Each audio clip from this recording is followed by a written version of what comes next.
Warning, warning, warning, warning. 3, 2, 1. The FantasyFootballTips.co podcast with Mills and Quigliano.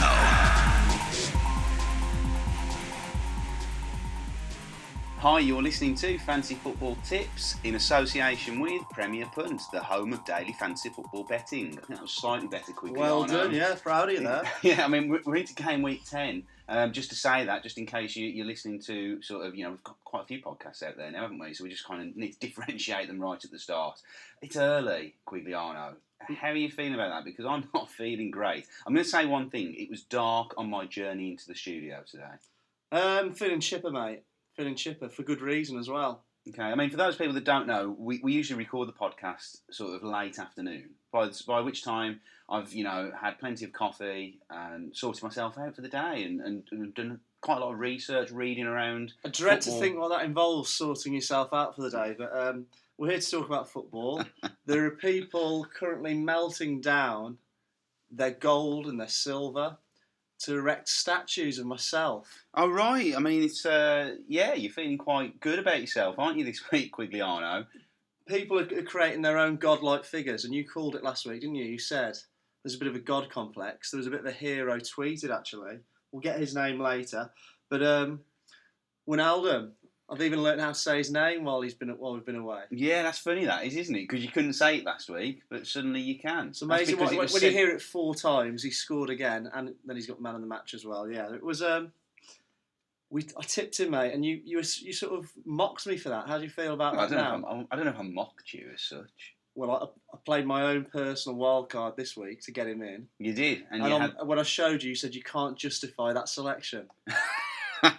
4 goals later, anything to say on that? You did well. I think I said well done on our WhatsApp group, didn't I? And I'm going to leave it at that. I mean, I will, credit where credit is due, Quigliano, and that's why you are here on this podcast, to give tips like that. 9 people, would you believe, triple captained Wijnaldum. Fair play to him. Listeners of the podcast, I would imagine. Obviously. So if you are and you're one of those people, send it in. Let's have a look. One thing I was going to ask you actually, Quigliano. You're so pleased with your team, aren't you, at the moment? You had, was it 100 points this week? 97. 97, so a pretty good return. After the last week's and that was with a bad captain choice, wasn't it? Yeah, that was. And the week before, you obviously had, like you just said, over 100. So what I want to know is, are you going to let people see your team? Are you going to let the podcast people see your team? Of course, because obviously, if they're following the podcast, they're on fantasyfootballtips.co in that league, and they'll say, go to position number 8, and that is where I am. That's not a bad return, actually, from over 2,000 players in that league. I warned you all beforehand. You're hunting down that £100 prize, aren't you? Look at the top, and you will see me. Barocca Juniors. Okay. And we've had some correspondence from Australia this week, Quigliano, at Blue Paddle Pops. Okay. Australian guy. And he said there's a lot of pressure on you on the podcast this week after last week's fortune telling. He's sort of suggesting that maybe some dark arts might be at play here. Pressure is something you create in your own mind, okay? And mine is bulletproof. So I've got this week's tips ready to go. Okay, so let's crack straight on with it. Let's go. Can we go for the Gary of the week, Quigliano? Gary of the week, not in my own team, okay? Because now I feel people are going to be viewing me saying, well, what tips can we trust? Because we want to know who's in Quigliano's team. Vardy. Okay, that's pretty obvious. We do, the Gary is always based on what should make sense. And last week, hands up, it was Pella, probably not the best shout. However, this week we're going Vardy. You've got the stats there, Mills. Yeah, 9 goals in 9 games this season. You can't argue with that, can you? 2 again last week. I think I described him in an article earlier this week as a late bloomer. His career's kind of took off, hasn't it, really, over the last 9 months or so. Obviously, he's been kind of rewarded with that England place. And he just seems to be going from strength to strength. And the way Leicester are playing, I think that plays to his strengths as well. And they are very attack-minded, aren't they? They're, like we always say, they look like conceding goals, but they do look like scoring them as well. This year's Charlie Austin, you might say. Yep, Charlie Austin. I mean, I actually said this year's Harry Kane on the podcast. Obviously, slightly different in terms of age, but same type of player that has started off again cheap. I'm surprised you didn't say Harry Kewell there because you were tweeting quite historic news the other day, weren't you? It was your game week tips. Yes, well, the reason for that, Quigliano, is because we actually started in game week 10 last season. So when I put a game week 10 article out, I actually called the page name the same. Boring story, but the point is, everyone got directed to last year's tips. We quickly resolved it, though. Yeah, okay. Next one then, moving on, and there's a little sad story to this one because I actually dropped him to get in Sanchez. So I replaced this man with a more attractive version.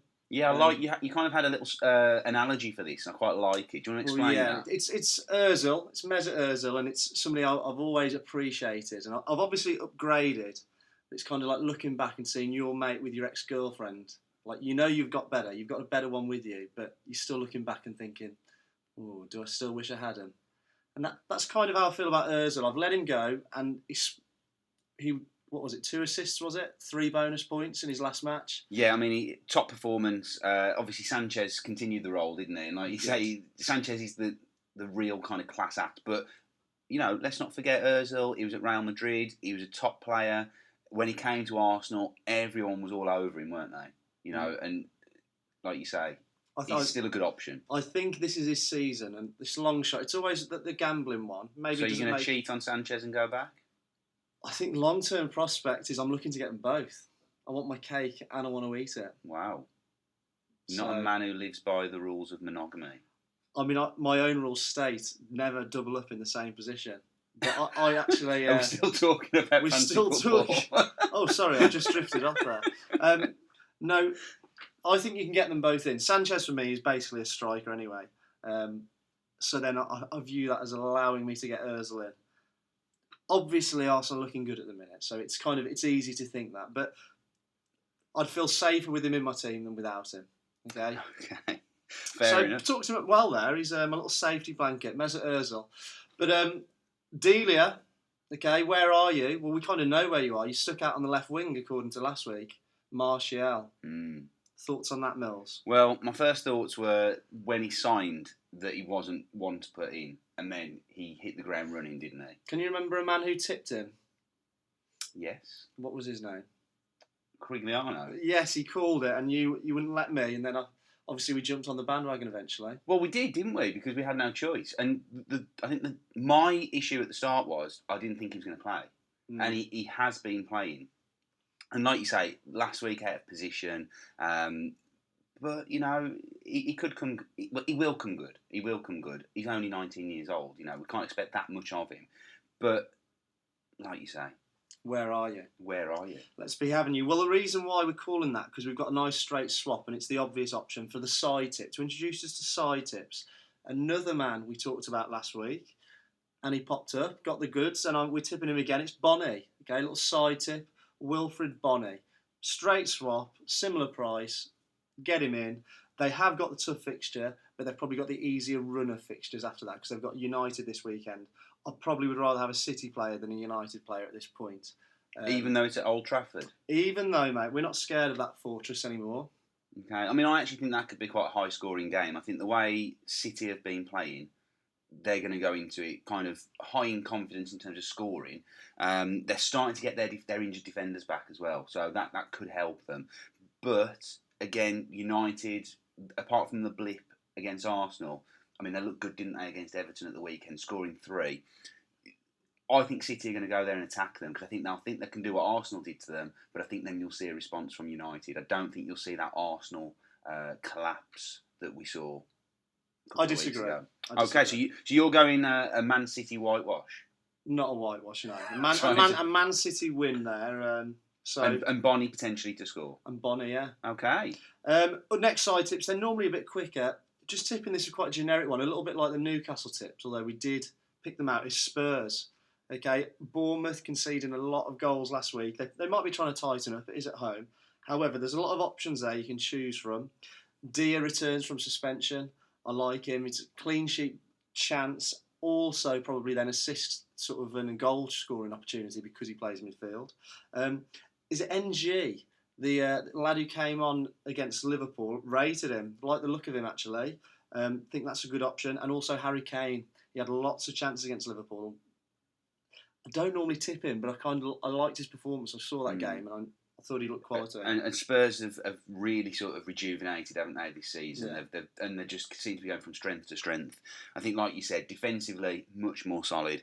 Taking on Bournemouth away this weekend, who shipped 5 goals last week to City, didn't they? So, like you say, a good chance for Spurs this week, really. And then the final side tip, okay, it's Stoke v Watford. I'm going Arnautovic.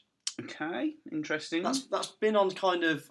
Someone's been in my ear on this one, and I've studied him a little bit. I've seen a bit of footage, and actually I'm backing him, so Arnautovic at Stoke. Is that how you're saying it as well? I'm going for that, yeah. How would you say it? Arnautovic.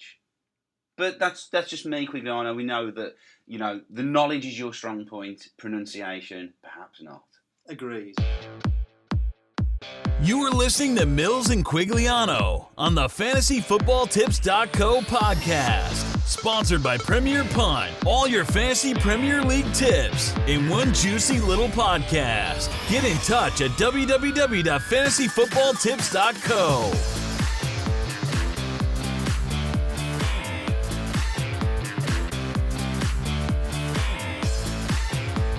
So, Quigliano, you still with us, still awake at this early hour of the Mate, day? I'm fine. It's you that's bringing the atmosphere down at me. I do apologise. We'll replace him with JP again, the voice. Yeah, maybe. It's, like I say, it's a dreary Wednesday morning. But anyway, moving on quickly, I just wanted a quick mention on the podcast team, our podcast team, not performing quite as well as your personal team in the FantasyFootballTips.co league. Some might say my heart isn't as much in that team, but that's probably because I've got this kind of crippling side to me, which is the Mills effect. Oh, right, okay. Even though I was the one last week that messaged you on Saturday morning and said, are you sure you want to go Hazard captain? And you were very short, brief reply, yes. That is a lie. That is a lie. That's slanderous. Why is that a lie? Because it was you that was trying to manipulate me to get him in the first place, and I didn't want to do that. So this is the problem. I see you more as somebody I can bounce ideas off rather than listen to your advice. Since my gaffe earlier in the season with Coutinho, I always just let you make the decision. Well, so the league speaks for itself. Anyway, so we only scored 53 points last week, and we had Hazard captain, which was dreadful, wasn't it? Really. So, looking at the team then this week, we had Sanya in there, who we've got concerns over, hadn't we? So, with Kolarov coming back, with Zabaleta obviously being back in there last week as well. There's just not that... Your players need to be guaranteed, especially when they're like 5 million plus in defence. They need to be playing. So we've gone for one of our side tips, Dyer or Dyer. Mm-hmm. We've said it a few different ways this morning. That's the tip there. We like the fact that he's playing in midfield. You've got the option of a clean sheet. Spurs seem to have sorted out the defensive mistakes. It's the sensible option. So Sanya for Dyer is our tip this week. Well, that's not our tip, but that's what we're doing with our podcast team. Absolutely. And that will be it. There'll be no -4s. That needs to go away now and never happen again. Agreed. Okay. So I've got a question. Again, it's coming from Blue Paddle Pops over in Melbourne in Australia. In Melbourne? Yes, indeed. And he's saying, at FPL_the source, what coverage should people get for game week 11 onwards when fixtures turn great for, and this is quite a list, Arsenal, Man U, Man City, Everton, Chelsea, Southampton and Leicester? I'd pick out a few of those there. Obviously, we've talked about him before, Chelsea-wise. I like Begovic, and that's somebody who's gone in my own team. At 5 million, there is nobody cheaper. He's sort of bang on to play at least until mid-December, at which point you do get your January wild card. So if it does look as though he's being bounced out for Courtois, you're probably not going to lose that much. Your backup keeper might be Hennessy as well at 3.9. So, I mean, it's an option to get them in. At Southampton, I like the return in Bertrand. His price dropped a little bit. So I think he's about 5.3. That's not a bad option. Yeah. Southampton do keep clean sheets usually. And Bournemouth and Sunderland the next 2 fixtures, so that makes sense, doesn't it? And he's got the option of assists because he gets forward a lot. So that's the option there. I don't like Man City. I don't think they're keeping that many clean sheets. So in terms of defence? They started well, but defence-wise, too hard to predict. Too hard to predict who's going to be playing, whether Kompany is going to be fit or not. United, Darmian was the decent one, but then he's getting hauled off at half-time. Not a big fan of that one either. I'd argue with that, but that's just because he's in my team and he's actually doing quite well for me. But okay. Who company? No, Darmian. Darmian, yeah. No, he's an okay option, but I still don't trust Man United. I don't think they're still back with us really. And then he's also talked about Everton. Don't necessarily. Jagielka maybe. Coleman, but he's quite expensive. That's it. We've got a Leicester in there. I still wouldn't be putting any Leicester players in. Huth's terrible. Yes, again, certainly not defensively. You wouldn't go for a Leicester defender, would you? But a cheap Vardy up front, or, Mahrez really has to go now, doesn't he, if you've still got him in your team. Although he comes off and gets an assist. Just come on and get an assist, but he's not starting games, and that's a concern. Because his price has gone up now. He's not the cheapie that he was. He's a concern if he's not your fifth sub, yeah, definitely. Okay, Quigliano, it has been an absolute pleasure this morning, I must say. You've woken me up. Started my day off well. You'll have a hell of a day today now. I will, won't I? So, we'll be back next week for game week 11. Quigliano. Just one thing to point out. Some people actually think this is the last game week of the month coming up. It's not. Fabricated lies. Yeah, there are actually 2 game weeks left, so don't put all your eggs into this game week 10 basket. Wise words from me. And Quigliano, as I said, it's been a pleasure. I'll see you next week. Please, if you've not been there already, go to fantasyfootballtips.co. There's plenty of stuff on there for you. Check out our site sponsors as well, premierpunt.com. I've been Mills. I have been Quigliano, and I will issue my new set of 10 commandments next week. See you then. Warning. 3, 2, 1. The FantasyFootballTips.co podcast with Mills and Quigliano.